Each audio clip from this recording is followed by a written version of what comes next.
Hello बच्चों, कैसे हैं आप लोग। तो आज का टॉपिक हमारा है द्रव्यमान एवं आवेश में संबंध। द्रव्यमान एवं आवेश में संबंध। तो द्रव्यमान एवं आवेश में संबंध ये है, सबसे पहला पॉइंट तो ये है कि अगर किसी वस्तु के पास द्रव्यमान है तो उसके पास आवेश होगा। अगर किसी वस्तु के पास द्रव्यमान है तो आवेश है, और आवेश है तो द्रव्यमान है। थोड़ा सा कह पाना मुश्किल होता है, तो इसलिए यही मैं क्लियर कर देना चाहता हूँ कि क्या ये ज़रूरी है कि जिस वस्तु के पास द्रव्यमान हो उसके पास आवेश भी हो, या जिसके पास आवेश हो उसके पास द्रव्यमान भी हो। तो यही टॉपिक मैंने सबसे पहले आपको व्हाइट बोर्ड पे दिखाया है, तो ये मैं क्लियर करना चाहता हूँ। तो चलिए, सबसे पहला पॉइंट हमारा आता है कि आवेश का द्रव्यमान से रिलेशन है। आवेश का द्रव्यमान से रिलेशन है, ये श्योर है। इससे आप बिल्कुल क्लियर हो जाइए कि किसी वस्तु पर अगर आवेश है, किसी पदार्थ पे आवेश है, तो उसके पास द्रव्यमान होगा, ये निश्चित है, इसमें कोई डाउट नहीं है। अब थोड़ा सा दिमाग में आपके ये आ रहा होगा कि शायद अगली टॉपिक सर यही कहना चाह रहे होंगे कि द्रव्यमान जिसके पास हो और उसके पास आवेश भी हो, ये ज़रूरी नहीं है। तो बिल्कुल सही है, ये आपने बिल्कुल सही समझा है कि जिसके पास द्रव्यमान होगा उसके पास आवेश भी हो, ये ज़रूरी नहीं है। हो भी सकता है आवेश और नहीं भी हो सकता है, लेकिन अगर जिसके पास आवेश है तो उसके पास द्रव्यमान होगा, ये निश्चित है। आते हैं एग्जाम्पल पे। जैसे आप ले लीजिए प्रोटॉन, या फिर ले लीजिए इलेक्ट्रॉन। प्रोटॉन इलेक्ट्रॉन के पास द्रव्यमान है, सभी लोग जानते हैं, उसके पास आवेश भी है। इलेक्ट्रॉन की बात अगर हम करते हैं तो उसके पास ऋणात्मक आवेश है, और अगर हम प्रोटॉन की बात करते हैं तो उसके पास धनात्मक आवेश है। बिल्कुल क्लियर है, इसमें कोई डाउट नहीं है। और अब आते हैं कि कैसे आवेश का द्रव्यमान के साथ और रिलेशन है, कि द्रव्यमान हो लेकिन आवेश नहीं है। तो आप जानते हैं कि फंडामेंटल पार्टिकल जो होते हैं, प्रोटॉन, इलेक्ट्रॉन और न्यूट्रॉन होते हैं। तो अगर हम न्यूट्रॉन की बात करते हैं तो न्यूट्रॉन के पास तो द्रव्यमान है, परंतु उसके पास आवेश नहीं है।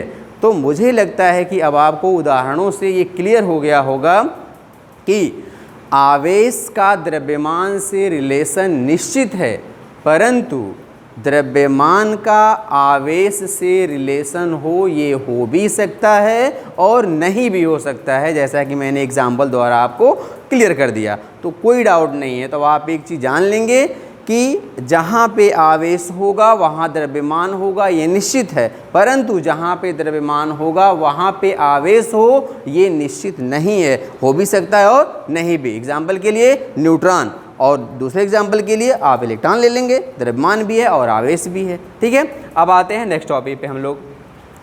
विद्युत के आधार पर पदार्थों का वर्गीकरण। देखिए, ध्यान दीजिए, पदार्थों का वर्गीकरण मैंने विद्युत के आधार पर किया है, न कि आप ठोस द्रव गैस वाली बात समझ जाएंगे। तो यहाँ पे हमारे पास वो सारी चीज़ें हो चुकी हैं, ठोस द्रव गैस की बातें आ चुकी हैं, लेकिन अब हमने उसका वर्गीकरण किया है विद्युत के आधार पर। तो विद्युत के आधार पर पदार्थों को 4 भागों में बांटा गया है। कितने भागों में बांटा गया है? 4 भागों में। 4 भाग कौन कौन से हमारे हैं? पहला है सुचालक, जिसको आप कहते हैं कंडक्टर, ठीक है ना, कंडक्टर। दूसरा है कुचालक, जिसको आप कहते हैं इंसुलेटर। और तीसरा है अर्धचालक, जिसको कहा जाता है सेमीकंडक्टर। और लास्ट वन है श्रेष्ठ चालक, जिसको कहते हैं सुपर कंडक्टर। तो अभी सुपर कंडक्टर तो चौथे नंबर पे आ रहा है, बाद में इसके बारे में डिस्कस करते हैं। सबसे पहले हम लोग आते हैं सुचालक पे। सुचालक की देखिए डिफिनीशन आप बहुत अच्छे जानते हैं, ऊष्मा में भी आ जाता है और आप केमिस्ट्री में भी पढ़ लेते हैं। तो फिजिक्स में भी है, लेकिन परिभाषाओं में थोड़ा थोड़ा डिफरेंस होता है, बहुत ज़्यादा नहीं डिफरेंस होता है। मीनिंग वही होती है जो आप जानते हैं, जिसमें ऊष्मा का प्रवाह हो, जिसमें विद्युत का प्रवाह हो, वही सुचालक है। बिल्कुल सही है, लेकिन थोड़ा सा अगर परिभाषा को आपका लेवल बढ़ता है तो परिभाषा में थोड़ा सा टर्मिनोलॉजी लानी पड़ती है कि ताकि आपकी बातों को कोई सुने तो समझ में आए उसे कि नहीं वो तो 8th वाली बात नहीं है, ये हमारे 11th-12th की बात है। तो आइए हम लोग करते हैं सुचालक की बात। देखिए, सुचालक वे पदार्थ होते हैं जिसमें इलेक्ट्रॉनों की संख्या जो होती है, जो मुक्त इलेक्ट्रॉनों की संख्या, कंबाइन वाला नहीं, वो नहीं कि बॉन्डिंग बना करके बिल्कुल फ्री स्टेट में हो, तो ऐसा कुछ भी नहीं।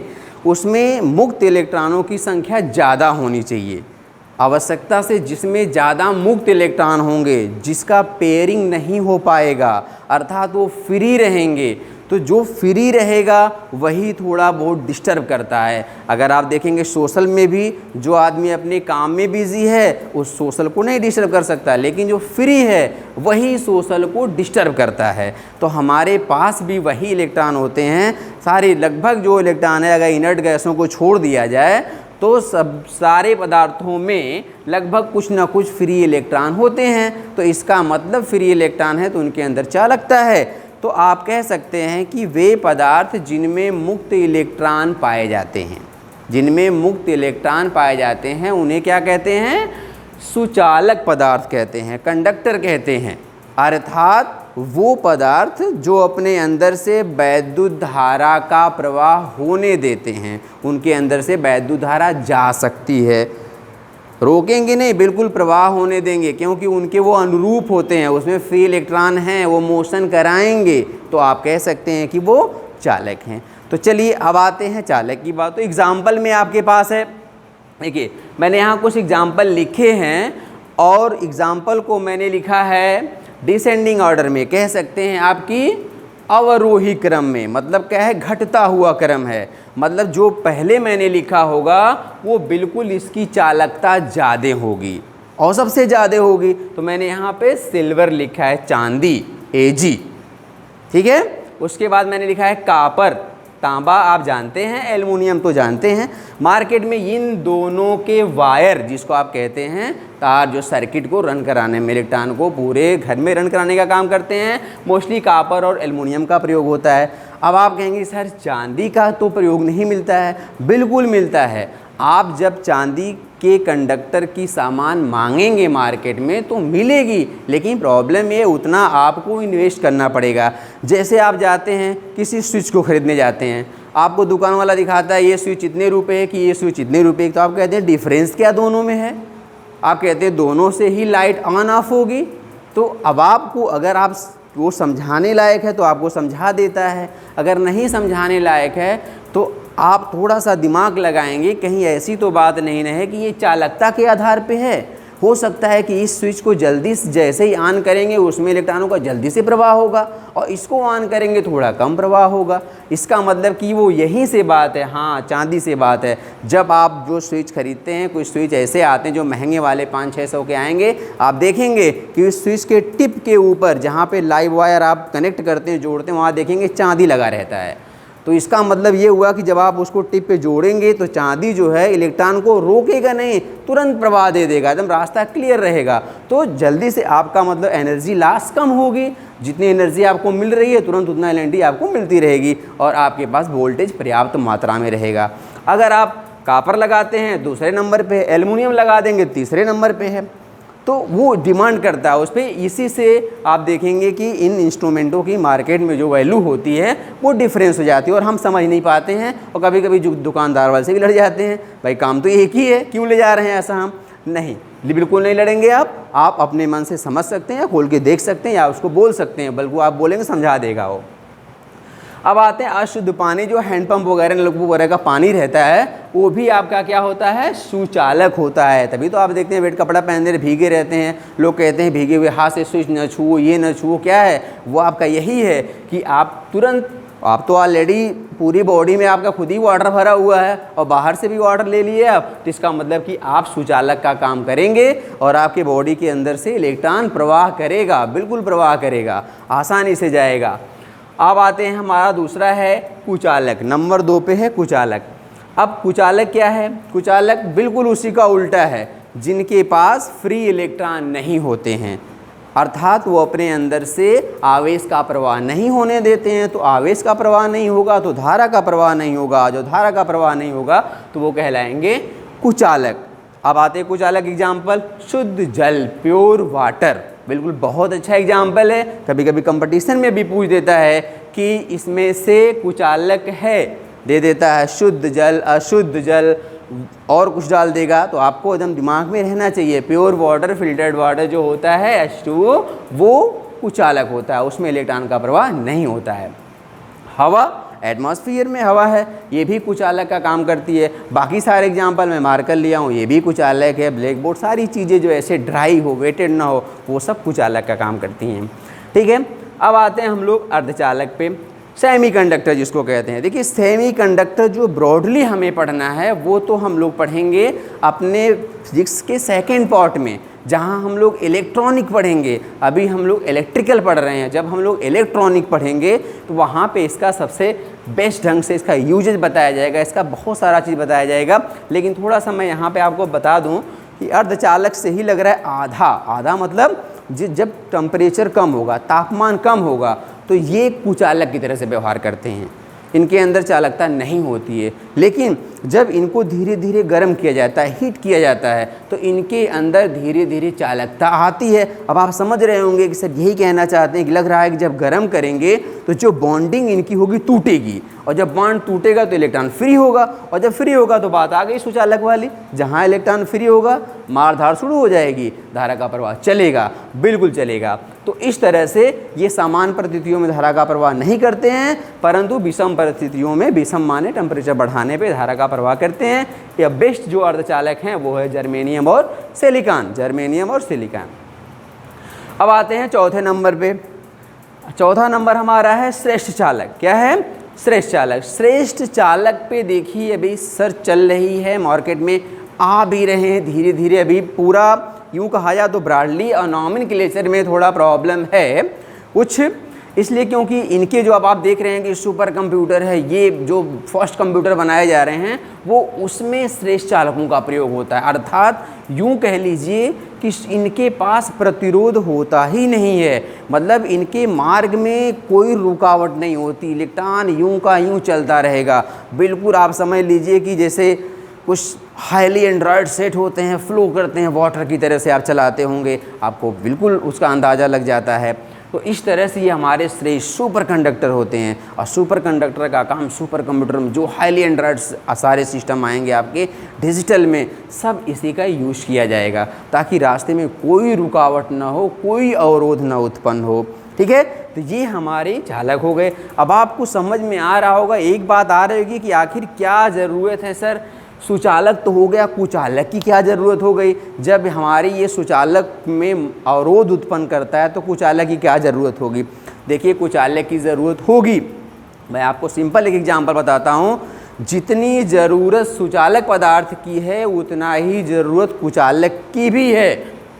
अब जैसे क्या है, अब आप बताओ कि अगर हमारे घर में सर्किट में इलेक्ट्रॉन रन कराना है, बल्ब वगैरह को ऑपरेट कराना है, तो आप बताओ क्या करोगे? स्विच वगैरह, बोर्ड्स वगैरह आप नहीं लगाएंगे तो क्या इलेक्ट्रॉन को ऑफ कर सकते हैं बीच से मार्ग में? प्रॉब्लम आएगी कि नहीं आएगी? आवश्यकता अनुसार हमको फ़ैन बंद करना है, स्विच ऑन करना है, तो कैसे हम करेंगे? वहाँ तो हमें इंसुलेटर लगाना ही पड़ेगा। तो वही हम क्या करते हैं, उसके मार्ग को रोक देते हैं, तो स्विच लगा देते हैं, और स्विच के ऊपर थर्मोसेटिंग प्लास्टिक लगी रहती है जो बिल्कुल कुचालक होती है, और आप बंद कर लेते हैं। अब हमको क्या पता, पावर हाउस से करंट लेके आना है अपने घर पे, तो बीच में पोल लगा दिया। अब पोल लगा दिया तो कोई पोल तो अब तो वो नहीं रह गया, पोल चलो इंसुलेटर लकड़ी वाला लगा दो, काम चल गया। चलो लकड़ी लगा दिए तो बताओ इंसुलेटर लगाए कि नहीं लगाए? अगर आप इंसुलेटर नहीं लगाओ तो पता चला कि आयरन का लगा दोगे पिलर, तो रास्ते से बिजली जो आपके घर आनी चाहिए वो ज़मीन के अंदर चली गई। कौन जाएगा इधर? पता चला कि रास्ते में जाना है बारात, वहाँ रास्ते में दूसरे की बारात में खा के चले आए घर, तो प्रॉब्लम आएगी नहीं आएगी? बिल्कुल आएगी। तो इस तरह से आप देखते हैं कि जो हमारे पोल्स वगैरह पे क्लैंप लगे रहते हैं वहाँ पे उनको कस दिया जाता है, तार को अपना टाइट करके लेके आते हैं, वो धीरे धीरे वहाँ पे अवरोध कर लेता है, तो पोल्स में करंट नहीं उतरती, अपना मार्ग नहीं बदलती है और डायरेक्ट आपके घर पे चली आती है। तो अवरोधक का देखिए बहुत ज़रूरी है, बिल्कुल ज़रूरी होता है, बिल्कुल वाइस वर्सा होते हैं एक दूसरे के। तो इस तरह से ये चीज़ आपके पास हो गई विद्युत के आधार पे पदार्थों का वर्गीकरण। अब हम लोग आते हैं आवेशन की विधियां पे। अब जो हमारा आवेश जो इतनी खलबली मचा रहा है, रन कर रहा है, वो कैसे चलेगा, तो बताइए कैसे उत्पन्न करेंगे सॉरी। तो चलते हैं, अब हमारे पास 3 विधियां इसकी हैं। पहली विधि है घर्षण द्वारा, दूसरी विधि है चालन द्वारा और तीसरी विधि है वैद्युत प्रेरण द्वारा। मैंने पहले लेक्चर में आपको थोड़ा सा बता दिया था घर्षण वाला भी और चालन वाला भी स्पर्श करा करके, जैसे एक आवेशित हो दूसरा अनावेशित हो, सटा के रख देंगे तो ये भी आवेशित हो जाता है। मैंने प्रीवियस में आपको एग्जाम्पल भी दिया था कि अगर गधे बच्चे को टॉपर बच्चे के साथ बैठाया जाए जो धीरे धीरे कुछ ना असर आ जाता है। ठीक है, देहात में कहावत भी कही जाती है कि अगर तीखे पेड़ पे कोई ऐसा प्लांट लगा दिया जाए तो उसमें भी तीखेपन का असर आ जाता है। तो ये आप समझ सकते हैं। जो सबसे इंटरेस्टिंग बात है, काफ़ी इंपॉर्टेंट है, वो विद्युतीय प्रेरण द्वारा है। विद्युतीय प्रेरण द्वारा देखिए काफ़ी इंपॉर्टेंट है, इससे क्वेश्चन भी उठता है और कंपटीशन में भी क्वेश्चन पूछे जाते हैं।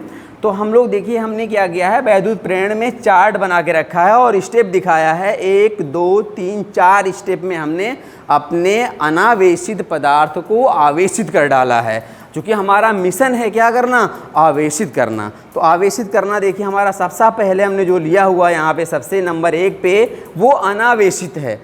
अब आपको समझ में आता है कि अनावेशित और अपना अनावेशित मतलब जिसके पास आवेश ना हो, तो मैंने थोड़ा उसके अंदर जा करके दिखा दिया है। अंदर देखिए मैं दिखाया हूँ पेयर में plus minus plus minus plus minus plus minus, जितना प्लस है उतना ही माइनस है। आप कह सकते हैं कि ये न्यूट्रल है, प्लस माइनस मिलता है तो न्यूट्रलाइज होता है। तो बिल्कुल यहाँ देखिए अब कोई एक्स्ट्रा माइनस न दिखेगा आपको, ना ही प्लस दिखेगा। ये अब क्या है, अनावेशित है। अगर इसी में एक माइनस एक्स्ट्रा हो जाए चाहे एक प्लस एक्स्ट्रा हो जाए तो पदार्थ आवेशित हो जाएगा। तो चलिए हम करते हैं आवेशित। इसको कैसे करेंगे, आइए। नंबर 1 पे हमने अनावेशित लिया। दूसरे स्टेप में हमने ये दिखाया है कि एक आवेशित लिया है। यहाँ का जो मैंने दिखाया है ये है आवेशित, ये हमने आवेशित ले लिया है। ठीक है, आवेशित को अनावेशित के पास लाया है, न कि संपर्क में कराया है। देखिए ध्रुवीकरण का है कि संपर्क में ज़रूरी नहीं है, बिल्कुल है कि यहाँ संपर्क नहीं कराना। ध्यान दीजिएगा विद्युत प्रेरण में संपर्क नहीं होता है, सिर्फ पास आते हैं। पास आ गया तो देखिए माइनस और यहाँ न्यूट्रलाइजेशन वाला को दोनों संपर्क में मैंने लगाया। तो जैसे ही संपर्क में लाए जाते हैं, बीच में एटमॉस्फेयर या एयर रहना चाहिए, सटना नहीं चाहिए, तो तुरंत इसका पोलराइजेशन हो जाता है, जिसको कहते हैं ध्रुवीकरण हो जाना, ध्रुवित हो जाना, पोलराइजेशन। आइए पोलराइजेशन जैसे ही हो गया तो आप देख पा रहे होंगे फिगर में कि मेरे पास ये यो आवेशित और ये अनावेशित था। अब थोड़ा सा इसकी फिगर में डिफरेंस आ गया है। क्या आ गया है कि जो मेरा आवेशित था वो माइनस के चार्ज के साथ था, जो अनावेशित था वो प्लस माइनस दोनों के साथ था। परंतु जब ध्रुवीकरण हुआ तो माइनस के विपरीत वाला अनावेशित पदार्थ से जो चार्ज है प्लस वाला, वो माइनस की तरफ भाग के आ गया है।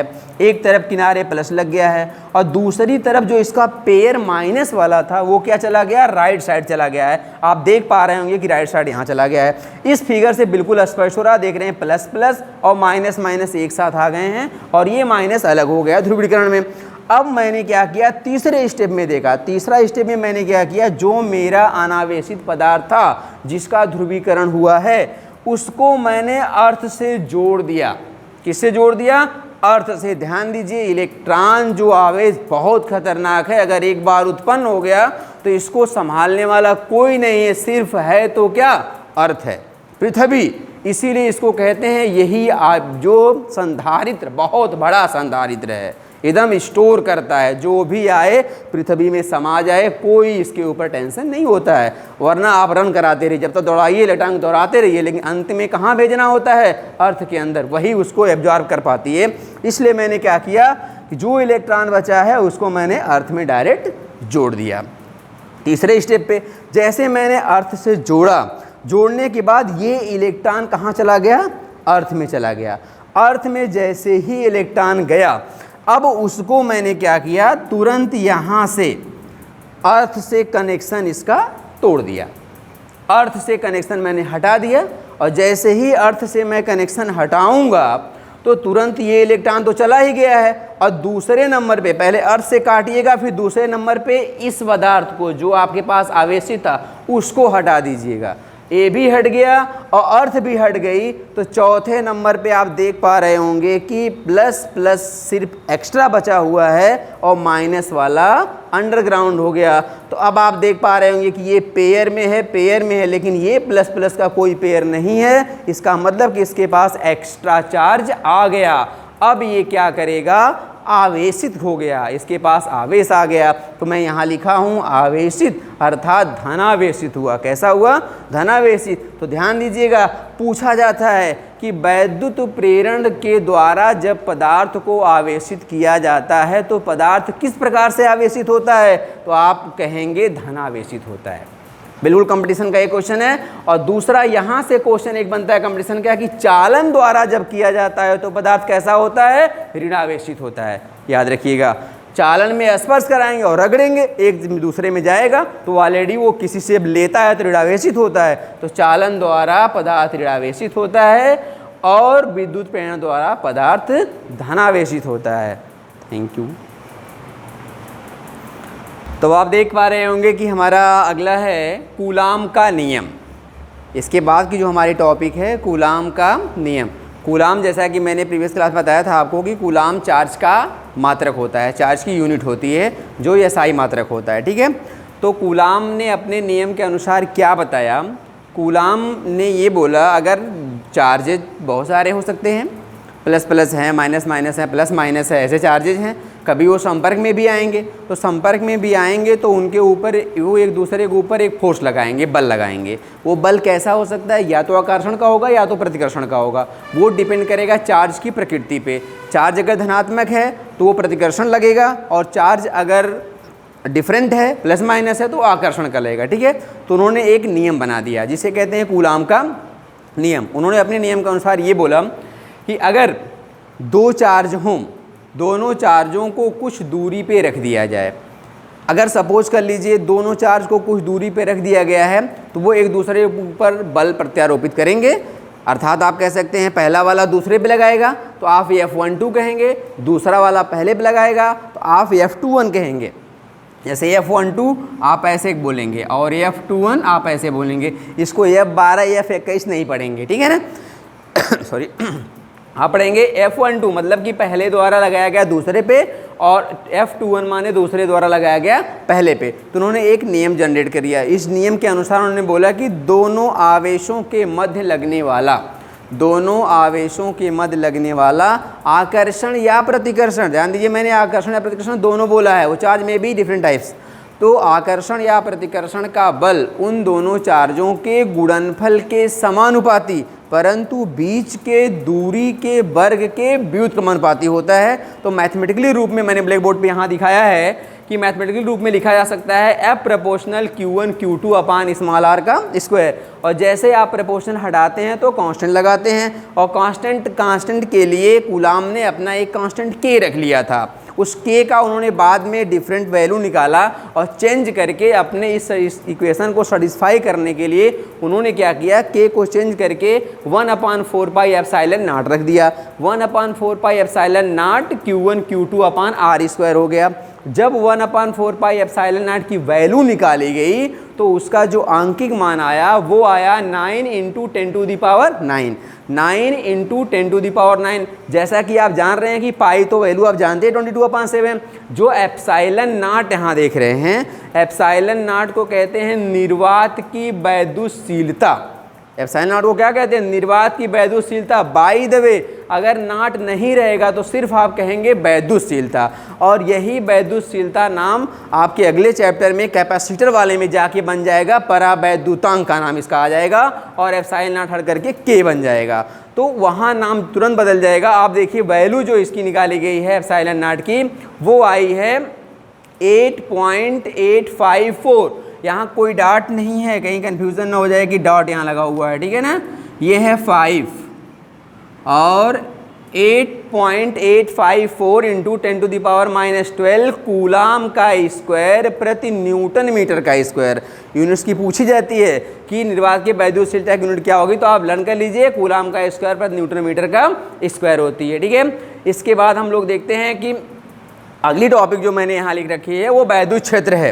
वैद्युत क्षेत्र मतलब कि वह क्षेत्र जिसमें आवेश या आवेश समुदाय के चारों ओर का वह क्षेत्र जिसमें कोई अन्य आवेश का मतलब आपके पास एक परीक्षण आवेश होगा, टेस्टर होगा। जैसे आप बिजली चेक करना होता है टेस्टर लेके जाते हैं, उसी तरह से इलेक्ट्रिसिटी में जो हमारे पास आवेश होता है, परीक्षण आवेश, जिसको कहते हैं Q0। क्या बोलते हैं? Q0। इसको हम लेकर के किसी आवेश के तरफ जब आगे बढ़ते हैं तो हमें ऐसा महसूस होता है कि या तो वो हमें अपनी तरफ खींचता है वह क्षेत्र, या तो हमें अपने से दूर हटाता है। इसका मतलब हम एक बल का अनुभव करते हैं, तो वही क्षेत्र कहलाता है वैद्युत क्षेत्र। मतलब वह क्षेत्र जिसमें कोई परीक्षण आवेश अपने ऊपर आकर्षण या प्रतिकर्षण के बल का अनुभव करता है, उसे कहते हैं परीक्षण आवेश या वैद्युत क्षेत्र कहते हैं। तो वैद्युत क्षेत्र हो गया। अब वैद्युत क्षेत्र में जैसे खींच रहा है तो आपको लग रहा है कोई लाइनिंग जा रही है, हमको दिख तो नहीं रही है, कोई वेव वहाँ जा रही है। हाँ बिल्कुल जाती है, एक लाइनिंग होती है जो दिखती नहीं है, बिल्कुल एयर की तरह से होती है, उसी का नाम पड़ता है वैद्युत बल रेखाएं। वैद्युत बल रेखाएं, वैद्युत बल रेखाएं यहाँ तो मैं आपको बोर्ड पे दिखा दिया हूँ, लेकिन वो दिखती नहीं है, सिर्फ आपको अनुभव होता है जब फोर्स लगता है। तो यहाँ मैंने दिखाया है। तो वैद्युत बल रेखाएं जैसे ही आती हैं तो वैद्युत बल रेखाओं को डिफाइन आपको करना होता है। तो वैद्युत बल रेखाएं तो ऑलरेडी खींची जा सकती नहीं है, ये काल्पनिक रेखाएं। तो आप कह सकते हैं कि वैद्युत क्षेत्र में खींची गई वे काल्पनिक रेखाएं, वैद्युत क्षेत्र में खींची गई वे काल्पनिक रेखाएं। और ध्यान दीजिए, काल्पनिक रेखाएं वो होनी चाहिए, निष्कोण होनी चाहिए, किसी कोण पे नहीं। ऐसा कोई ज़रूरी नहीं कि मैंने खींच दिया ऐसे तो आप कहेंगे नहीं सर कोण पे खींचे होंगे, ऐसी कोई बात नहीं है, कोई कोण नहीं है, निष्कोण है। और ये वक्र रेखाएं हैं, देखिए घूमती हुई जा रही हैं, ठीक है ना। तो वैद्युत क्षेत्र में खींची गई निष्कोण वे काल्पनिक वक्र रेखाएं जो धनात्मक से निकलती हैं और ऋणात्मक पे जाती हैं, अर्थात धनावेश से निकल करके वो ऋणावेश पे जाती हैं। तो ध्यान रहे कि वैद्युत बल रेखाएं हमेशा धनावेश से निकलती हैं और ऋणावेश पे जाकर के समा जाती हैं, वापस नहीं आती हैं। मतलब ये हुआ कि ऐसे जाती हैं और यहीं स्टॉप हो जाती हैं। तो अब देखिए यहीं से ये आता है कि इनके गुण बन जाते हैं। जब ये रेखाएं निकलती हैं धनावेश से, जब दूर हटती हैं तो एक दूसरे को लंबवत हटाने का प्रयास करती हैं और ये दूर भगाती हैं। इसी से कहा जा सकता है कि समान चार्ज एक दूसरे को प्रतिकर्षित करते हैं। इन्हीं से ये पता चला है, कोई रटने वाली बात ऐसी नहीं है। और जैसे ही ये करीब आती हैं तो इनकी चार्ज प्रकृति क्या होती है? बदलती है। तो आप कहते हैं कि चार्ज प्रकृति जब बदलती है तो धनात्मक ऋणात्मक को क्या करता है? आवेश आकर्षित करता है। तो इसका मतलब ये आकर्षण हो गया। और यहीं से इसका दूसरा गुण पता चलता है कि वैद्युत बल रेखाओं या विपरीत आवेश में आकर्षण होता है और समान आवेश में प्रतिकर्षण होता है, ठीक। तो गुण में आप आ जाइए। गुण का ये हो गया, पहला धनावेश से निकल कर ऋणावेश पे जाएंगी। दूसरा हो गया ये अभिलंबवत एक दूसरे को हटाने का प्रयास करती हैं। तीसरा ये हो गया कि ये खुले वक्र का निर्माण करती हैं, ये कभी बंद नहीं होती हैं, जैसा कि मैं यहाँ दिखा दिया हूँ। देखिए ये वक्र मेरा है लेकिन बंद नहीं है। बंद तब होता है कि जब ये यहाँ से यहाँ वापस चली आती, ऐसा कुछ इसमें नहीं होता है। तो ध्यान दीजिए, वैद्युत बल रेखाएं कभी बंद वक्र का निर्माण नहीं करती हैं, इनका वक्र कैसा होता है? खुला होता है, ठीक है। जो सबसे एक इम्पॉर्टेंट बात और है इसमें कि वैद्युत बल रेखाएं एक दूसरे को कभी काटती नहीं हैं। वैद्युत बल रेखाएं दूसरे को कभी नहीं काटती हैं, क्योंकि आप देख रहे हैं वैद्युत क्षेत्र जो मेरे पास है यह एक सदिश राशि है। वैद्युत क्षेत्र सदिश है, तो अगर सदिश है तो सदिश की एक बार में दिशा एक ही होती है, एक बार में दो दिशाएं नहीं हो सकती हैं। मैं आपसे अगर कह दूं कि रोड पे चलो, एक ही बार में पूरब पश्चिम दोनों तरफ चलो, चल पाएंगे? बिल्कुल नहीं चल पाएंगे, दिशा एक होगी। तो इस तरह से जैसा कि मैं यहाँ दिखाया हूँ कि अगर वैद्युत बल रेखाएं दूसरे को कट करेंगी तो एक ही पॉइंट पे दो दिशाएं बन जाएंगी, जो कि असंभव है। बिल्कुल इंपॉर्टेंट चीज़ है, आप इसको लर्न कर लेंगे, ठीक है। तो ये हो गया वैद्युत बल रेखाओं के गुण। और कोई प्रॉब्लम नहीं है, अगर यहाँ तक में आपको समझ में नहीं आया होगा फिर बताएंगे आप लोग। तो और देखिए सबसे बात आप ये है कि आप याद करके रखेंगे कि वैद्युत बल रेखाएं खुले वक्र का निर्माण करती हैं और ये कभी काटती नहीं हैं। सब भूल जाए लेकिन ये नहीं भूलना है, ठीक है। Very good, thank you very much.